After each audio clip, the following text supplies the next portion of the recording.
semua harus mengacu terhadap yang namanya uh, dari kawasan, ya. Jadi semua itu teman-teman harus merujuk apa terhadap yang namanya kawasan. Karena seperti saya juga di kawasan juga yang dibuat aku undang-undangnya itu biasanya dari kawasan. Nah, nanti tenant itu menyesuaikan kalaupun ada prosedur yang terkait dengan internal mereka. Berarti si tenannya ini tidak usah lagi buat SOP-nya, Pak, tapi tetap mengikut langsung dari si kawasannya. Ya, kalau memang kalau memang ada SOP yang secara general, ya pasti kan tenant juga ada yang secara spesifik kan, Ibu. Kan kawasan secara Oh, general. oke. Ya, jadi untuk itu yang dari tenant masing-masing itu hanya mengatur, mungkin ada yang secara spesifik. Mungkin tenantnya ini di bidang ini. Kalau kawasannya kan menyeluruh kan. Iya, Kalau dia tenant kan berarti ada di. ah, secara umumnya berarti tanggung jawabnya kawasan untuk spesifiknya kembalikan ke tenannya, Pak. Iya, itu. Jadi Oh tanggung iya, jawab oke. kita sebagai kawasan itu. Ada lagi yang lain? Sebelum kita lanjut ke materi yang berikutnya.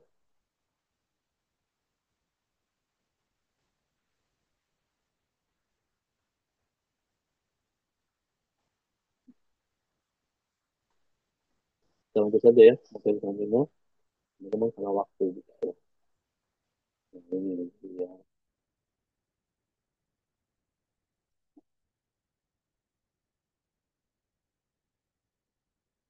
Nah, ini yang namanya materi komunikasi ketiga, teman-teman Ibu.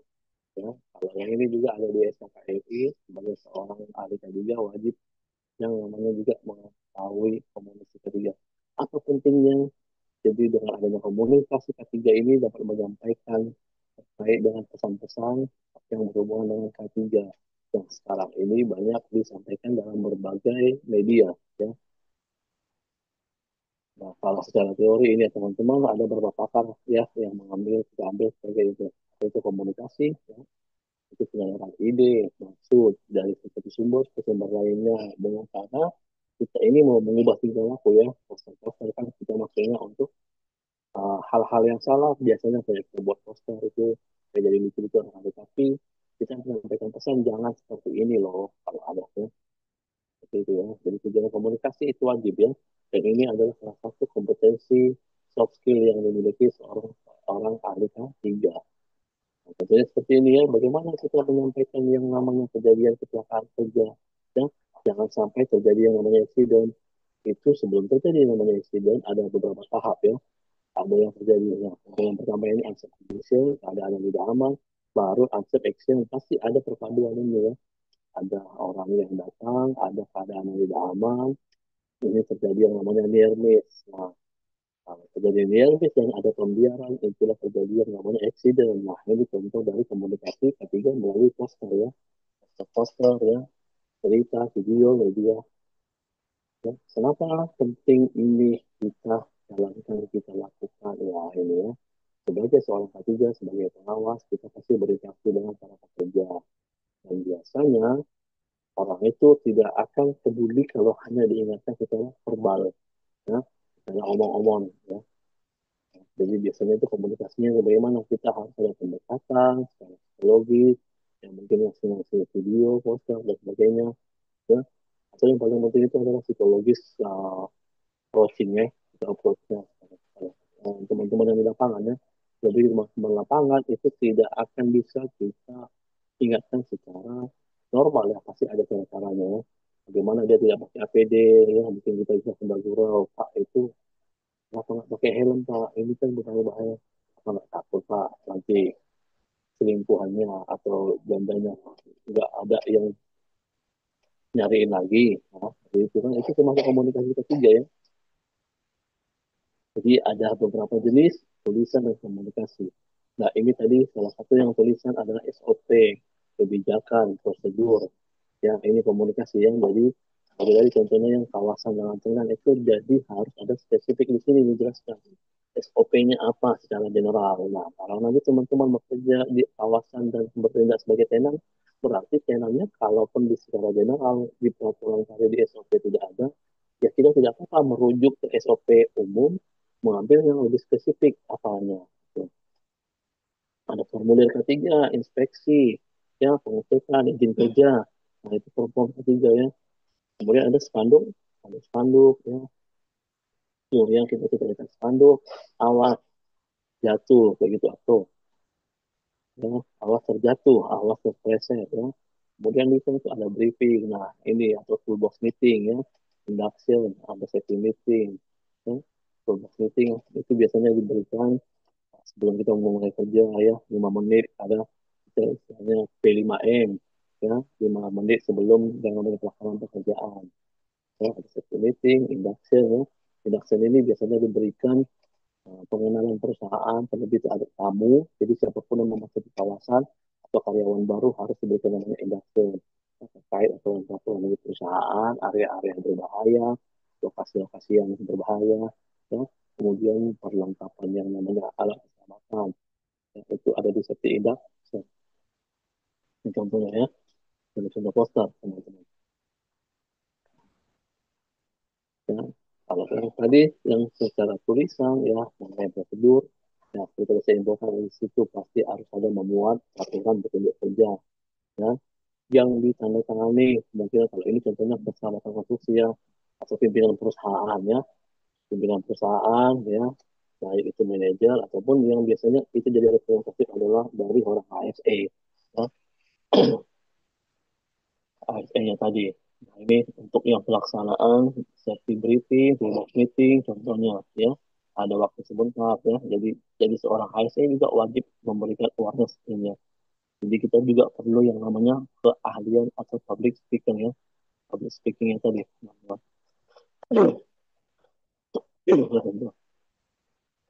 Public speaking ya teman-teman ya. Jadi seperti itu.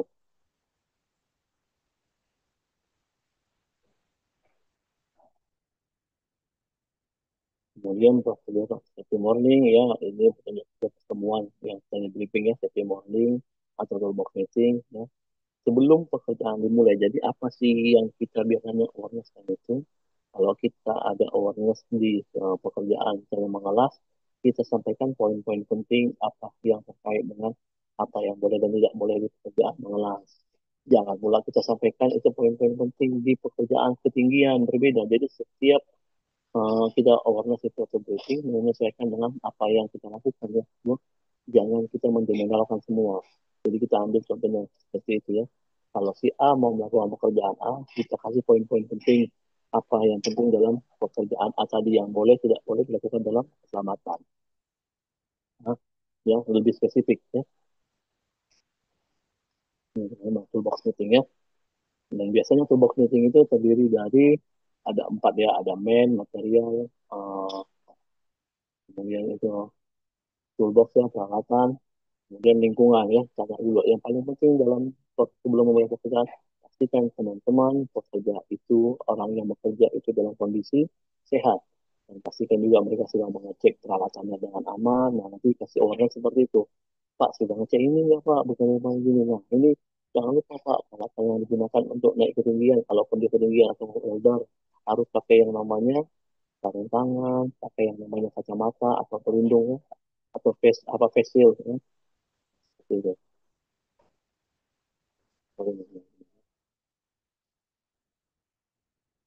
Dua contohnya. Ini untuk yang bidang construction contohnya ya.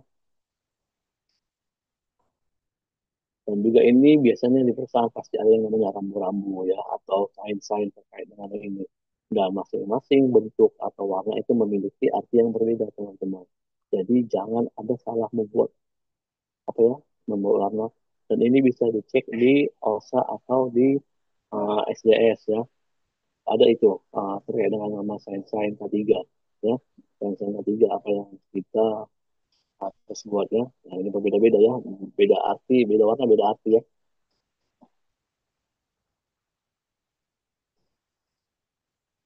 Kenapa? Karena sebagai kita juga ada keterbatasan orangnya ya. Jadi komunikasi itu bukan hanya bentuk verbal, bentuk omongan, juga bisa berbentuk gambar, poster, tulisan ya. Dimana ini dapat ya harus yang menarik. Kemudian ini sebagai pengganti kehadiran si orang ketiga tadi di lapangannya. Karena kan tidak mungkin setiap 24 jam kita awasi kan. bekerja ya kita lihat kita pelototin orang ya kita juga ya. Jadi kalau gantinya apa kita pasang sign, safety sign, poster ya, rambu-rambu ketiga ya. Di mana rambu-rambunya itu harus jelas ya, jangan asal juga ya teman-teman. Kalian buat rambu juga yang dipasang nanti di toilet atau di kamar mandi atau di rumah yang nggak berguna juga ya. Ya, harus mengkondisikan dengan penerangan yang baik ya, pencahayaannya, letaknya yang jelas. Nah, jangan nanti kalau ada area kebisingan, kalian pasang safety sign-nya kebisingan di situ. Jangan pula di kantor ada safety mengingatkan kebisingannya ya. Rupanya di area yang ada kebisingan bising-bising, kalian tidak pasang ya. Jadi itu juga harus ada adjustment juga. Ya. Diobservasi dulu di mana mau diletakkan untuk sign-sign-nya. Jangan asal letak. Pastikan juga berhubungan dengan pencegahan. Jangan menempatkan lebih dari 4 rambu di area yang sama, mubazir. Nah, dalam komunikasi ketiga wajib ada yang namanya buat perencanaan. Ya, schedule ya. Itu ya. Dalam SK3 kan ada 5 kan. Ya, 5 elemennya di antaranya ya harus ada perencanaan ya. Perencanaan, siapa yang kapan mau dibuat ya, kapan dilakukan. Kemudian siapa yang melaksanakan, apakah safety officer, pimpinan, manajemen ya. Itu juga. Kemudian ada topik-topiknya, jadi biar tidak blank pada saat melakukan komunikasi. Jadi kita harus tahu juga apa yang mau disampaikan, ya. Kemudian metodenya apa? Apakah hanya bicara, pakai alat peraga, pakai yang namanya itu uh, overhead atau proyektor atau bagaimana video, ya, animasi. Kemudian anggarannya kalau ada harus menggunakan anggaran. Kemudian ada evaluasinya. Nah, setelah kita melakukan ini dalam 1 bulan kita lihat ada nggak perubahan. Ya, di tempat yang tadi yang biasanya itu teman-teman tidak pakai APD, tapi semenjak ada yang namanya kita melakukan komunikasi ketiga, briefing, safety poster, nah mereka jadi pakai APD dengan baik dan tidak lupa, ya berarti itu ada impact yang bagus. Nah, ingat ya dalam komunikasi ketiga itu kita harus hasilnya yang positif. Jangan fight negatif ya, ya istilahnya jadi kayak menyumpahi jadi istilahnya kalau negatif ya pak bapak nanti kalau begini mampus pak ya tidak boleh ya. Bagi orang ketiga itu harus kalau bilang anak zaman sekarang itu green flag communication ya harus yang positif kan yang tidak boleh negatif. Nah gimana dalam komunikasi ketiga kita juga harus informatif ya jangan asal ya. Kemudian harus membuat ada jiwa-jiwa lebih semangat bekerja ya lebih jadi teman-teman itu lebih produktif dalam melakukan pekerjaannya. Nah, ini sebenarnya harus ada 4 ini ya. Ada 4. Kalau disingkat ini ada PP-nya ya. Positif, interaktif, produktif, informatif ya. Nah, contohnya seperti ini ya, teman-teman. Nah, dan teman-teman yang suka mengedit-edit sekarang ini pasti lebih bagus ya. Lebih enak untuk kalau jadi orang yang melakukan komunikasi ketiga ya. Yang lebih suka mengedit ya, membuat animasi kah, poster kah. Ya.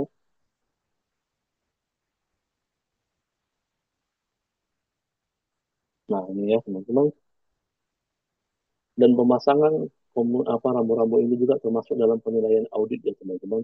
Itu juga ada yang namanya temuan audit ya. Ini juga menjadi hal yang positif bagi kita kalau perusahaan sudah melaksanakan seperti ini ya. Jadi kita nanti pemasangan rambunya juga menyesuaikan bahaya-bahayanya. Jangan semua ya ada nanti rambu ketiganya itu berbising tapi dipasangnya di mana di area laboratorium padahal nggak ada yang bisingnya ya harus menyesuaikan juga seperti tadi ada assessment-nya ada observasi teman-teman. Itu kalau komunikasi singkat saja sih. Nggak kalau panjang sudah hari besok yang baru panjang. Ya. Ada yang mau ditanya terkait dengan komunikasi ketiga nih, Bapak Ibu?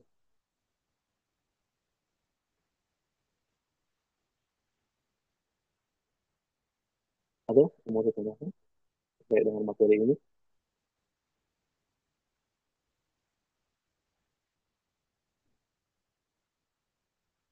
Halo? Ada yang mau ditanyakan tidak?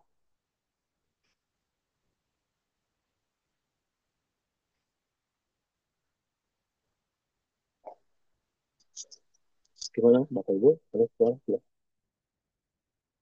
teman, kita lanjut. Nanti yang ini yang paling banyak materinya yang investigasi.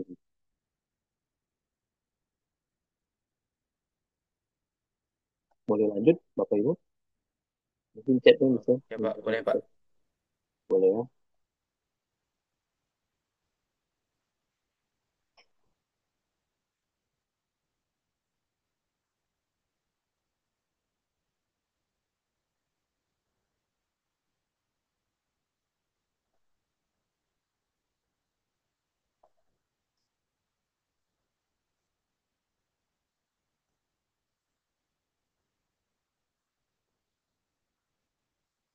Nah, ini yang terkait dengan yang namanya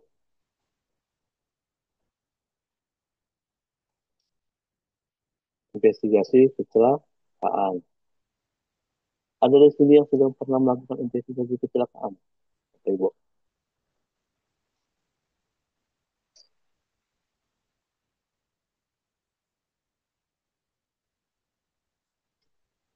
Ada yang sudah pernah? Belum pernah Pak. Nah, ini menjadi salah satu tugas dan tanggung jawab seorang ASE atau Pangkat Tiga ya, yaitu melakukan yang namanya investigasi ya, kecelakaan. Nah, ini ya, jadi dalam yang seorang ASE itu wajib ada kemampuan ini ya, Bapak Ibu. Dan sekarang ini juga ada yang namanya kompetensi tertentunya itu ada yang BNSP, ada yang di Eropa punya ya, ada berbagai metode. Nah, ini gunanya apa? Mencari yang namanya akar permasalahan supaya nanti tidak terjadi lagi kecelakaan dan dapat membantu perusahaan bekerja lebih efisien ya. Jadi yang disebut nama investigator ya. Jadi keren kan teman-teman? Nah, jadi apa itu eksiden atau kecelakaan? Kejadian yang tidak diinginkan ya. Tidak ada yang mau kecelakaan dalam bekerja ya. Ya, dan kecelakaan ini kenapa terjadi? Biasanya itu karena ini ya dari manusianya, peralatannya, perlengkapannya ya. Itu biasanya jadi penyebab utama kan. Tetapi kita pada saat melakukan investigasi kita wajib yang mencari itu untuk perbaikan ya Bapak Ibu, bukan untuk menyalahkan ya. Ingat ya, uh, filosofi atau prinsip yang dipegang itu bukan mencari siapa yang salah, tapi bagaimana ini baik atau benar ke depannya ya, bagaimana terjadi kegagalan. Jadi itu yang kita usahakan untuk tidak terjadi lagi, bukan mencari oh ada kejadian kecelakaan ini, oh ini yang salah si bapak ini tidak pakai APD, tidak ya, cari bagaimana kenapa dia tidak pakai APD, itu kita cari penyebabnya ya. Jadi investigasi bukan untuk menyalahkan teman-teman. Dimana dalam tiga hal terkait dengan itu investigasi ya, ada kebijakan manajemen, terus yang ketiga ya misalnya seperti itu kan, antisipasi kayak perusahaan biasanya mengejar yang namanya produksi benefit keuntungannya hingga kita melupakan yang namanya faktor manusia dan faktor lingkungannya. Tapi ada juga kenapa terjadi kecelakaan unsafe action, kenapa ya jarang pakai apa helm, kemudian bekerja di ketinggian nggak pakai body harness ya, itu juga dari kita. Nah, bagaimana caranya? Mungkin nanti setelah kita lakukan investigasi, mungkin kita melakukan pendekatan pemberian training secara psikologis ya pekerjaannya ya. Kemudian ada unsafe condition ya, kondisi tidak aman ya, di mana itu di areanya itu ada air, genangan air ya, kemudian bekerja di ketinggian scaffoldingnya itu sudah reot ya, sudah buruk ya, juga harus kita perhatikan dan semua itu kita masukkan sebagai poin-poin penting dalam melakukan investigasi kecelakaan. Kemudian ada mengembangkan rencana darurat ya. Jadi ini yang harus kita lakukan persiapan sebelum melakukan investigasi. Teman-teman ya, sebutkan siapa saja ya tim penyidiknya ya. Misalnya itu ada di perusahaan itu pasti ada diatur yang namanya SK dari investigator ya. Atau izin-izin siapa saja yang boleh. Kemudian untuk adanya kecelakaan kerja yang boleh merekam data itu adalah investigator ya teman-teman. Jadi jangan dibiasakan kalau ada nanti kalian bekerja ya, ada kecelakaan ya atau ada emergensi, sudah emergensi di perusahaan, merekam atau secara langsung ya kan. Sering seperti itu kan. Ya, di tempat umum saja orang banyak kalau ada kebakaran atau ketiga rumah lebih banyak untuk merekam daripada untuk membantunya ya, ambil foto jangan langsung, padahal jangan ya teman-teman ya. Jadi tugas seorang investigator lah yang diperbolehkan seharusnya dalam merekam data ya. mengambil foto, membuat sketsa ya, atau pengukuran ya. Jadi itu teman-teman ya. Kemudian dia mungkin ada yang berhubungan dengan produksi, ya dia harus lihat katakan maintenance-nya ya, shift, shifting-nya, laporan shifting yang bagaimana. Ini bisa dijadikan bukti dalam untuk mengambil keputusan hasil investigasi. Nah, sebagai investigator yang harus kita pertimbangkan ini adalah teman-teman ada tiga hal ya. Kondisi sebelum kecelakaan, ya mungkin tadi kondisi mesinnya bagaimana, apakah sudah rusak, ya mungkin ada yang celaka akibat mesin ya, kena listrik atau kena sengatan, bagaimana sebelumnya apakah sudah ada tanda-tanda, ya mungkin ada kabelnya yang rusak atau bagaimana ya. Kemudian urutkan kejadiannya di sini teman-teman ya, dari awal dia penggunaannya bagaimana. Nah, itu biasanya kita ambil mungkin ada misalnya ambil data dari saksi atau CCTV, kalaupun ada CCTV-nya ya. Lalu dokumentasikan lokasi korbannya, nah itu areanya ya, TKP-nya, saksinya siapa, ya, itu yang pada saat bekerja, sumber energinya di sini, mesinnya kah atau bagaimana tools yang dipakai ya. Dan dokumentasikan, wajib ya, investigasi, harus konsentrasi hanya pada penyelidikan yang hal-hal yang lainnya. Nah, yang paling wajib itu adalah cara kita melakukan interview tanya jawab terkait dengan yang namanya saksi ataupun si korban atau ya si korban. Dan tapi jangan membuat pertanyaan itu yang bias-bias ya. Bias itu yang apa? Yang tidak jelas. Nah, kita itu harus yang namanya tertutup ya. Jadi dia hanya dapat ya. Jangan ada tambah-tambahin ya, tambah-tambahin begini begini begini ya. Bukannya jatuhnya ke investigasi, malah jatuhnya lebih menggosip jadinya ya, bergibah. Ya. Jadi semua harus kita cek sebagai melakukan investigasi ya, datanya, si korban, kejadiannya bagaimana. Mungkin kalau ada pengawasnya kita minta, misalkan itu pada saat bekerja disuruhnya apa, SOP-nya apa, prosedurnya bagaimana, ya, kemudian lokasinya di mana, ya, uh, lingkungan pada hari itu bagaimana, cuacanya, ya, itu juga itu juga teman-teman itu harus kita ambil pada saat terjadinya kecelakaan sebagai investigator. Ya. Nah, pastikan juga teman-teman kalau kalian nanti interview jangan menghakimi ya teman-teman ya. Biarkan teman-teman itu bebas ya kalau nanti kalian tanya Pak ini tadi bagaimana Pak? Oh pasti Bapak yang salah ini Pak. Bapaknya nggak lakukan ini. Nah, jangan. Tidak boleh ya. Kalau bangunan investigasi ya kalian harus cari. Pak ini kenapa bisa ya Pak? Bapak nggak pakai ini. Kenapa ini bisa alatnya? Apa sih Pak? Ini yang tiba-tiba korslet. Oh, nggak iya pakai ya Pak. Oh, ini jangan jadi makin ya. Dan jangan ada kata-katanya.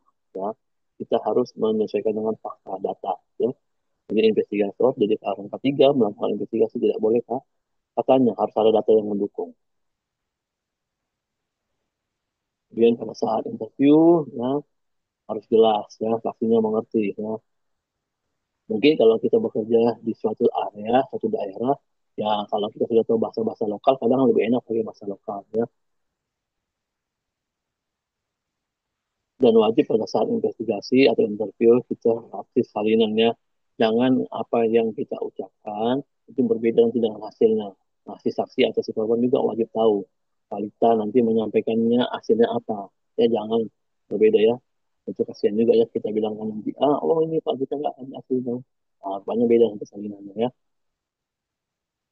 Jadi dalam melakukan investigasi, interview itu kita menjadi problem solving ya. Dia menekankan perubahan untuk memperbaiki masalah, bukan cari-cari masalah. Ya. Adanya kesalahan, penyimpangan, ya harus cek dulu, kita amati ya, kenapa ini bisa terjadi.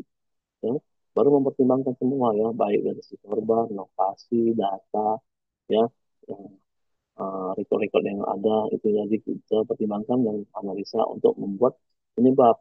Karena ada itu nanti kalau sesuai dengan undang-undang ada penyebab langsung, tidak langsung, misalkan seseorang yang mungkin terkena listrik ya karena dia kena listrik ya itu penyebab langsungnya mungkin penyebab tidak langsungnya kenapa karena kabelnya tadi yang sudah rusak ya, tidak ada perbaikan nah, itu penyebab tidak langsung jadi bagaimana kita cari ya dengan melakukan pengecekan rutin terhadap yang namanya peralatan listrik kabel-kabel listrik itu harus ya nah, itu nanti untuk perbaikannya ya dan untuk yang namanya problem apa investigasi ini memiliki berbagai cara ya ada yang 5 W 1H, ya, what ya. Apa, kapan, di mana, bagaimana ya. Ada yang pakai botai, ada berbagai. Yang penting kita mendapatkan apa dasar dari penyebabnya dari teman-temannya, RCA-nya atau root cause analisisnya. Baru nanti kalau ada perubahan, kita dapat problem solvingnya, itu dituangkan dalam job safety analysis yang terbaru. Jadi ini untuk mencegah terjadinya terjadi kejadian yang ada, ya, yang sudah pernah. Cuma nanti kita dapat tuliskan, uh, kita tambahkan dalam JSA Job Safety Analysis yang dimiliki oleh departemen tadi, divisi tadi, terkait dengan pekerjaannya tadi ya. Jadi ini pasti akan ada nama manajemen of change, pembaharuan manajemennya di job safety-nya tadi. Kalau ada kesalahan yang terkait atau tidak terekam dalam prosedur JSA, ya, ada insiden-insiden yang tidak terekam dalam JSA-nya.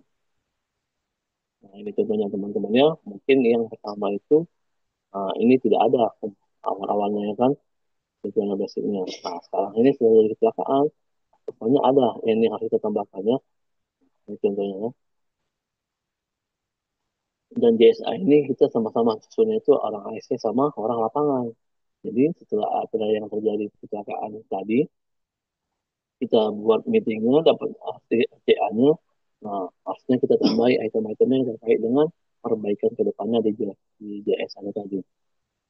Teman-teman, sekali lagi diingatkan, investigasi yang tidak lengkap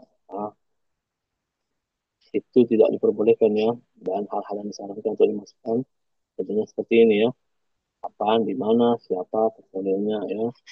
Ya tidak usah banyak-banyak ya ceritanya. Ya, ini bukan novel, ya, bukan buku cerita ya. Yang perlu kita sampaikan itu spesifik ya, terukur. Lokasinya di mana, kapan, dan berapa, ya, siapa saja ya, yang ada di situ, baik itu saksi ataupun korban, ya. Kemudian awal sampai dia terakhir itu terjadinya apa.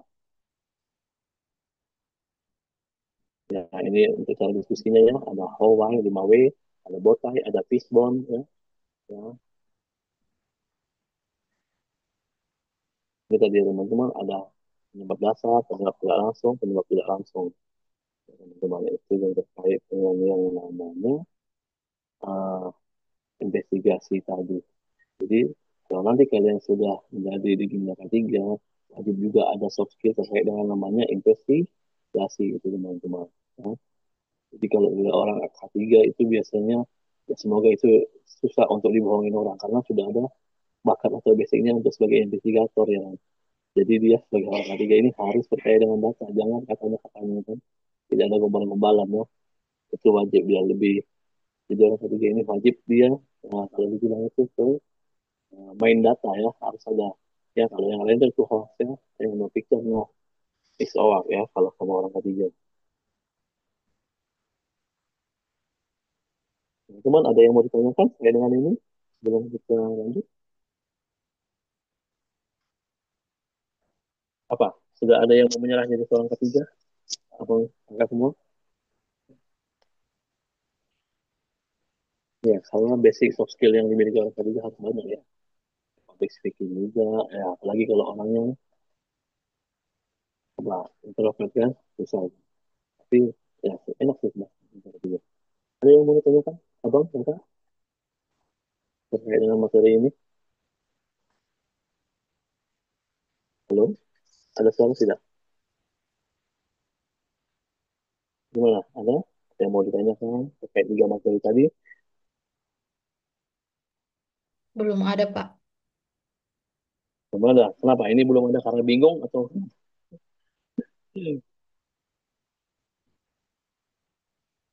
clear semua tadi yang disampaikan? Ada yang kurang jelas atau bagaimana?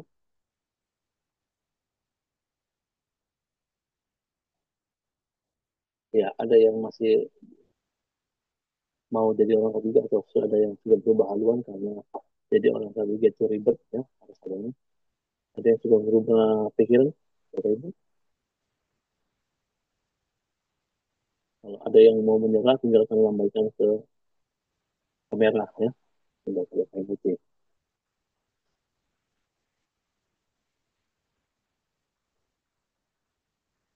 Cukup ya, berarti ya, teman-teman ya. Ya, sudah lanjut ke materi berikutnya ya.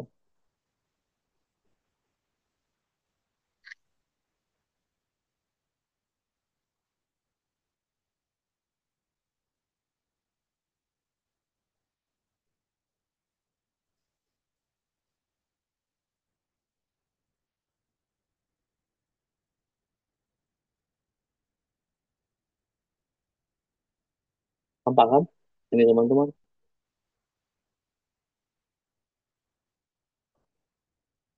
nampak ya ISO-nya?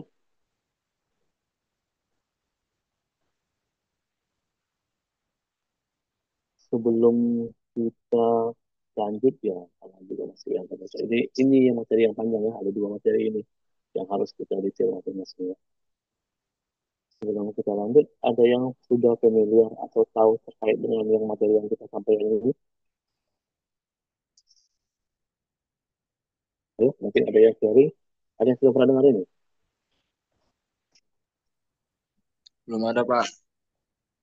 Belum ada, Pak. Belum ada, Pak. Oh, terkait dengan ISO ya. Waduh. Ya. Ini adalah standar yang dipakai di seluruh dunia ya, yang terkait dengan tiga bidang. Nah, kalau tadi mana? Tadi Bu, apa tadi yang di pertambangan Ibu? Sudah ada ISO yang dilaksanakan di perusahaan ini? Coba tadi, Bu, apa tadi? Yang tadi ada di pertambangan.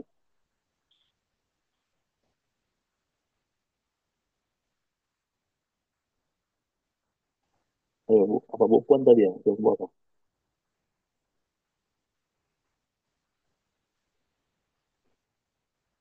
Belum ada, Pak. Bu Celia tadi ya, yang nanya terkait dengan yang namanya di perusahaannya itu sudah ada apa itu? Sudah menjalankan apa itu Bu, ISO-nya?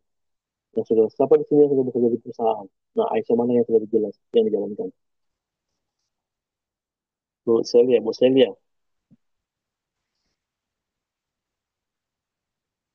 oh, Bu Celia.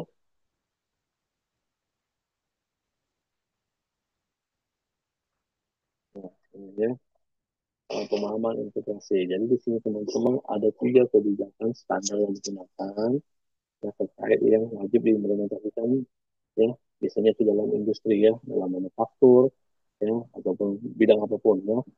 Dan bahkan ini sekarang sudah ada dalam pendidikan. Jadi ini bukan hanya untuk bekerja di perusahaan atau di pabrik ya. Ada ISO 9001 itu yang terkait dengan namanya kebijakan mutu, 14001 itu lingkungan, 45001 itu keselamatan dan kesehatan kerja. Jadi ISO ini adalah standar. ISO itu berasal dari kata isoton. Kalau orang, nah yang salah dengan sekarang itu adalah orang bilangnya ISO. Pernah dengar kata ISO kan? ISO. Nah, sementara yang ISO itu sebenarnya adalah nama internasionalnya, organisasinya ISO juga ya.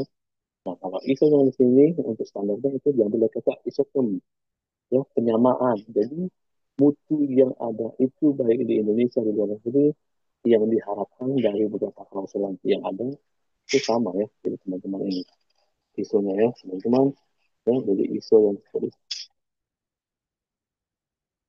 nah, jadi teman-teman ya. Jadi apa itu ISO? Nah, jadi penyebutannya sebenarnya ISO. Oh, sorry ya ini bukan IOS ya. Ya. Oh ya IOS ya. Dalam bentuknya ya. Itu International Organization ya untuk standar ya. Memang tujuannya itu untuk mempromosikan pengembangan standarisasi. Jadi, kalau kalian nanti punya usaha, punya hal yang terkait dengan mutu produksi, ada tidak ada orangnya, itu pasti bakalan sama. Karena sudah ada standarnya, ya, jadi tidak akan salah. Berdiri tahun 47 ya, jadi negara kita masih merdeka, baru merdeka 2 tahun ya. Jadi belum banyak industri. Nah, sekarang ini juga ISO sudah merambah ke dunia pendidikan ya. Jadi pendidikan yang kalau sudah ada itu yang bermutu ya, sudah ada standarnya. Jadi pendidikan juga yang sekolah-sekolah sudah mengadakan yang namanya audit ISO juga. Bukan hanya yang namanya itu pabrik atau industri-industri. Ya, di mana visi dan misinya ini ya, dari sebesarnya tadi. Teman-teman, ini ya, teman-teman, untuk yang namanya si ISO tadi ya, si ISO.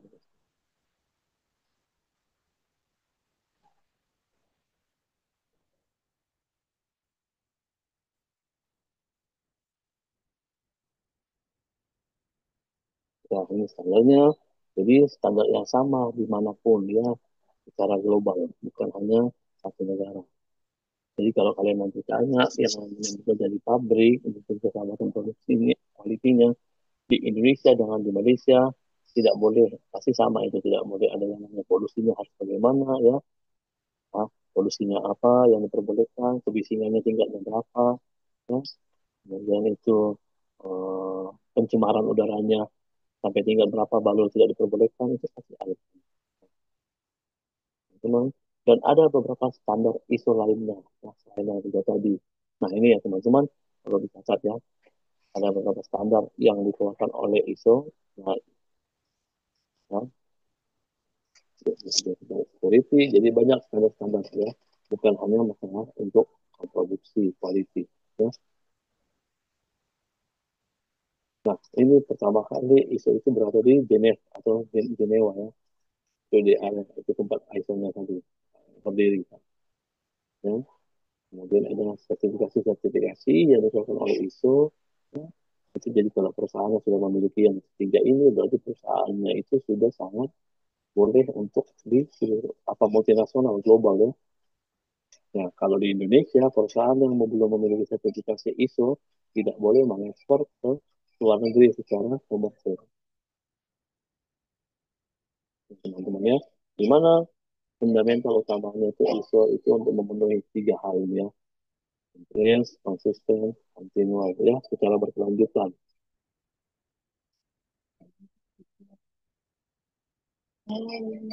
Kenapa jadi penting? Karena ini ya, itu untuk yang buat lebih simpel ya, tidak perlu panjang. Jadi nanti kalau ada audit, ya, apalagi sekarang integrasi dari perusahaan, ah, dengan satu kebijakan saja bisa untuk dipergunakan untuk semua bidang.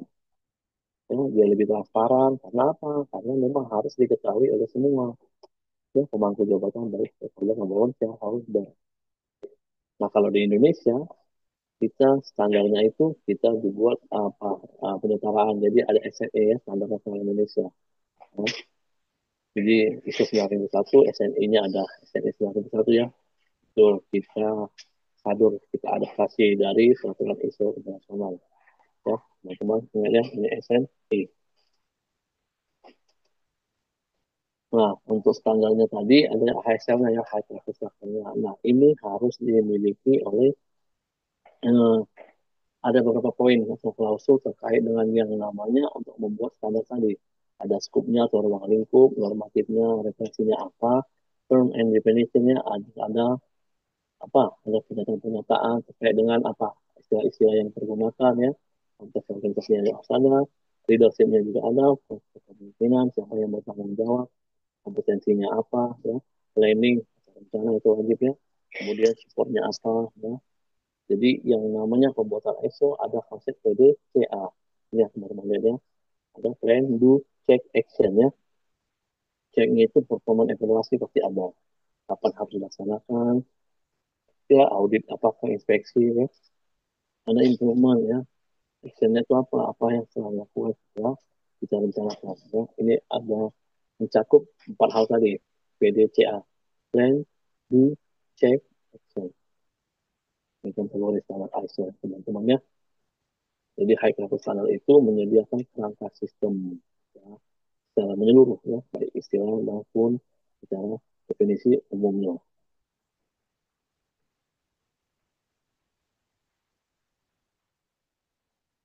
Ini secara manajemen sistem standar high level.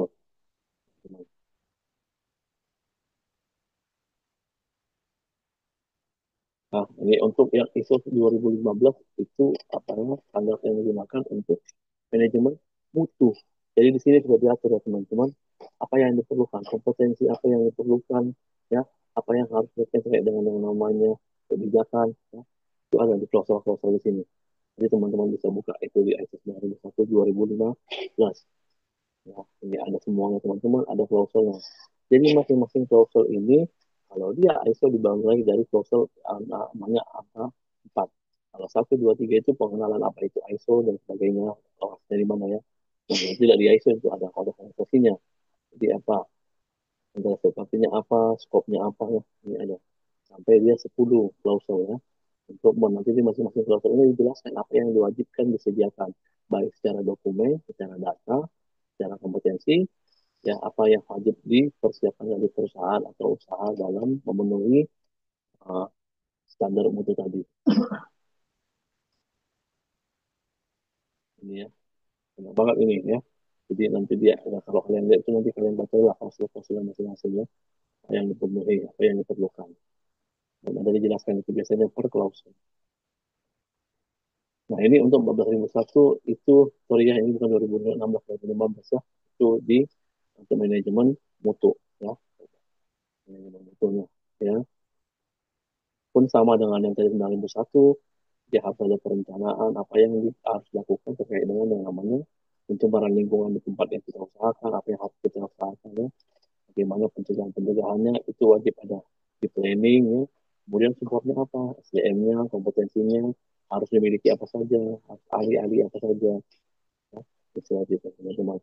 Kalau yang ini untuk 45.001 keselamatan dan kesehatan kerja, nah itu di 2018 yang terakhir ya, untuk revisi yang terakhir. Ini untuk histori 9.001 teman-teman ya. Jadi itu standar mutu itu dimulai tahun 94 ya, tentang desain. Jadi harus pikirkan desain apa, prosesnya bagaimana, proses produksinya untuk menjaga standar mutunya. Jadi bahannya harus yang sama, apa bahannya. Nah, itu pasti gitu. Ya. Bisnis bagaimana? Ini lebih ke pelayanannya tadi, ya. Baik itu yang ke dalam atau ke luar. Sampai akhirnya yang sekarang ini yang dipergunakan itu di standar 2015 yang dikeluarkan pada tanggal 28 September. Ya. Nah, kalau yang terbaru tahun depan itu ada yang namanya ISO 9001 dengan revisi di 2026. Jadi itu nanti penambahannya adalah mengenai perubahan iklim. Jadi sekarang ini dalam membuat suatu usaha, sesuatu apa itu harus memikirkan yang namanya perubahan iklim ya. Baik itu yang berhubungan dengan pencemaran udara, karbon ya, itu ada carbon capture itu juga wajib ya. Jadi itu untuk yang 2026 nanti itu di akhir tahun 2026 ya, ada yang namanya ISO terbaru. ISO 91 dengan revisi tahun 2026 setelah hampir 11 tahun ya, 2015 yang terakhir. Jadi ini ya, di mana 91 itu mengatur terkait dengan namanya definisi mutu. Ini teman-temannya belajar tiga karakteristik ya, komponen kesesuaian terhadap persyaratan. Jadi yang namanya ISO itu untuk mencari kesesuaian, ya, hal positifnya, bukan cari kesalahan.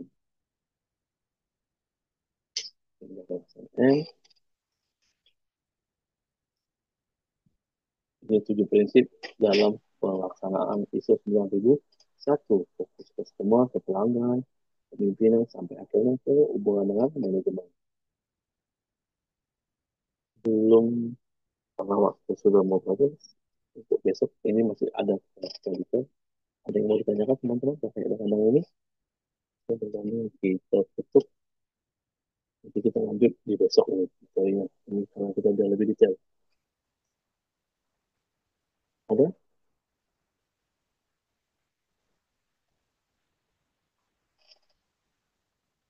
Ada yang mau bertanya terkait yang tadi, empat materi tadi, teman-teman?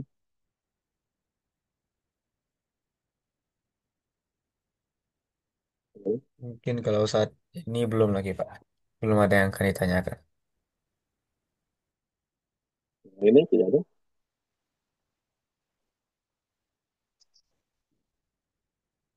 Ya, sebelum kita akhiri, mungkin saya minta tolong sama teman-teman untuk menghidupkan kameranya untuk sesi dokumentasi kita. Ya, biar enak sama-sama. Ya, teman-teman, kita tolong ya. Itu, sebelum kita mulai ini untuk sesi dokumentasi, boleh dihidupkan kameranya semua.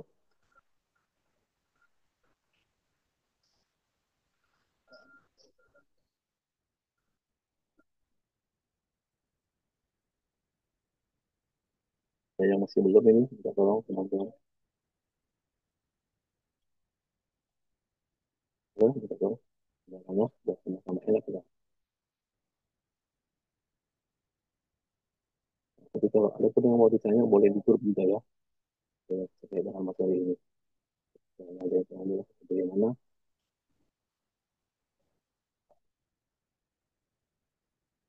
Ayo, ada yang lain? Ada lagi? Berikan presentasi.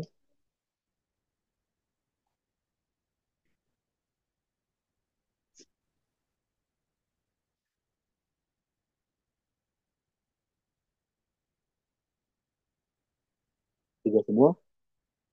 Ya, ya, Pak Hendratio, Pak Reza, Pak Wildan, Bukan, ya, mungkin berkenan untuk biar kita lebih enak ini sama-sama hal yang mengenal ya, untuk dokumentasinya ya, yang mulai coba ya. Tuh.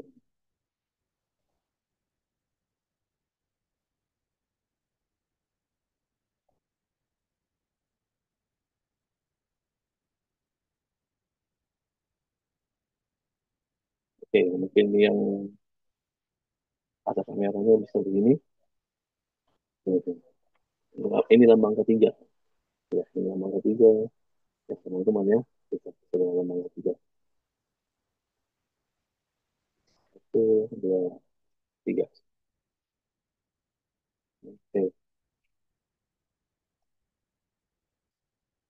oke. Terima kasih buat waktunya teman-teman. Selamat siang, mohon maaf kalau ada salah-salah kata yang kurang, baik itu tulis dalam file. Oke, terima kasih buat waktunya. Apabila ada nanti yang mau ditanyakan terkait dengan materi, bisa itu nanti sambung ke YouTube. Ya. Mohon maaf sebelumnya, kita sambung besok kali ya. Lagi, Assalamualaikum warahmatullahi wabarakatuh. Waalaikumsalam Pak. Terima kasih banyak juga Pak. Waalaikumsalam warahmatullahi wabarakatuh. Terima kasih ya Pak.